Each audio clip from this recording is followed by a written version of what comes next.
Oil just crossed $100 a barrel. For the first time in years, crude is back in triple digits, and this time there is no quick fix in sight. The Strait of Hormuz, the single most important choke point for global energy, remains under Iranian blockade, and over the weekend things got worse, not better. American forces launched a massive strike on Kharg Island, Iran's primary oil export terminal. Drone attacks hit the Fujairah oil hub in the UAE. A fire broke out at Dubai's airport after yet another drone strike. And here is what really matters. There is no clear off-ramp, no ceasefire negotiations gaining traction, no diplomatic channel that anyone trusts. Meanwhile, Asia is bleeding.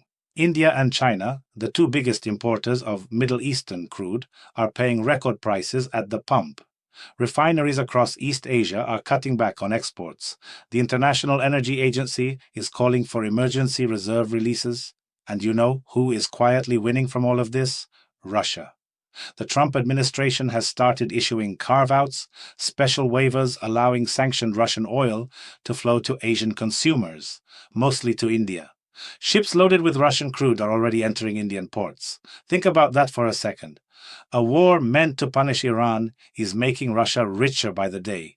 Moscow did not fire a single shot, did not deploy a single soldier, and yet it is cashing in on every barrel that cannot leave the Persian Gulf. Classic geopolitics. The one who stays out of the fight often wins the most. Plus today, why the Federal Reserve is trapped in a corner it has never been in before, why Trump just threatened to invade Cuba, and why the head of the FCC is now going after the media itself. But first, if you find value in this kind of deep independent analysis, hit that subscribe button. We put serious hours into research and fact-checking so you get the real picture, not recycled headlines. And if you want to go further, consider using Super Thanks or sponsoring the channel. It directly helps us stay independent. Now stay with me, because the most important part comes at the very end. Now, President Trump went on the offensive this weekend. He demanded that NATO allies join the United States in breaking Iran's blockade of the Strait of Hormuz, warning them, and I quote the tone here, that NATO faces a very bad future if they refuse. Several tankers did manage to transit the strait over the weekend, which injected a brief wave of optimism into the markets. Stocks jumped, but honestly, a few tankers passing through does not mean the crisis is over. It means the world is holding its breath. And here is where it gets even more complicated. Trump simultaneously rejected every single diplomatic option on the table. He turned down a Russian proposal to move enriched uranium out of Iran. He refused Arab-initiated peace negotiations. The message is clear. This administration does not want a deal. It wants pressure, military pressure. And that leads us to something most people missed entirely. Trump also promised publicly to invade Cuba if its leadership refuses to make what he called a deal. Let that sink in. While the United States is actively engaged in a military confrontation with Iran, the president is opening a second front of threats, this time against Cuba. Now, Cuba is a losing topic on most news channels, I know. But this is not really about Cuba. This is about the pattern.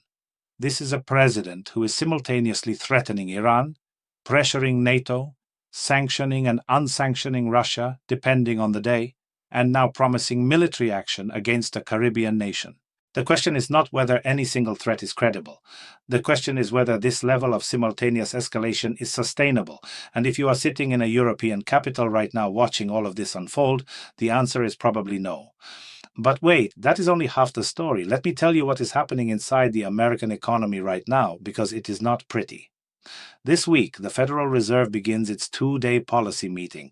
And this is not just any meeting. This is the first time Fed officials will formally respond to the Iran war and the oil shock. Here is what analysts expect. No change to interest rates. That much is almost certain. But the forecasts, those are going to shift dramatically. Inflation projections are expected to go up. Growth projections are expected to go down. And here is the kicker. The hawks on the Federal Open Market Committee are firmly in control. Some of them at the last meeting actually warned that rate hikes might be necessary. Rate hikes in the middle of a war-driven energy crisis. Can you imagine what that would do to mortgages, to car loans, to small businesses already struggling? Now, $100 oil is not just a number on a screen. It is a toxin. It seeps into everything, from the price of groceries to the cost of shipping to the heating bills that families are about to face. And the Fed knows this, but inflation is still above target, stuck in the sticky parts of the economy, insurance, healthcare, education. So they are trapped.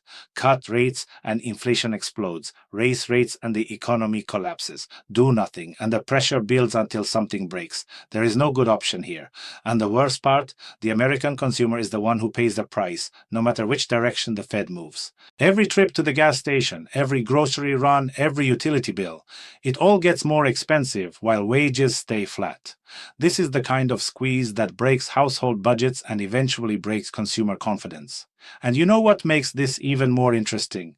The question of who runs the Fed going forward. There are now 3 scenarios for Chair Powell. 1, he leaves immediately.